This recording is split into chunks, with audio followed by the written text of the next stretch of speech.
আসসালামু আলাইকুম রহমতুল্লাহ বরকাত। আশা করি সবাই ভালো আছেন। মানুষ কই যাবে? মানুষ অসুস্থ হলে ফার্মেসির মধ্যে যায় ওষুধ কিনতে যায়। এখন ওই ওষুধ যদি মেয়াদ উত্তীর্ণ হয়, ওই ওষুধ খেয়ে যদি মানুষ আরও অসুস্থ হয়, মানুষ কই যাবে? 30 সেকেন্ডে উনি মেয়াদ উৎপন্ন ওষুধ বাইর করছে 100-র উপরে। দেখুন ভিডিওটা সবাই, এবং শেয়ার করে দিবেন সবাই দেখার মতো করে। 30 মিনিটের মধ্যে এই 30 প্যাকেট মেয়াদোত্তীর্ণ ওষুধ আমরা বের করলাম।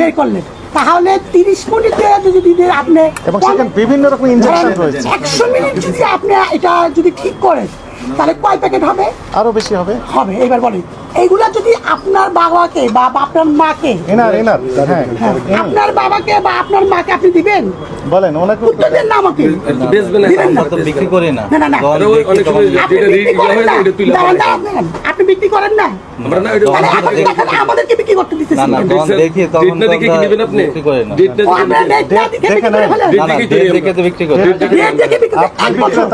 আপনি বিক্রেতা, আপনি বিক্রি করে দিলেন। অনেক রোগী আসছে, লাইন ধরে আসছে, তখন কি করেন? দ্রুততম সময় বছর বছর এটা আপনাদের বাবা মাকে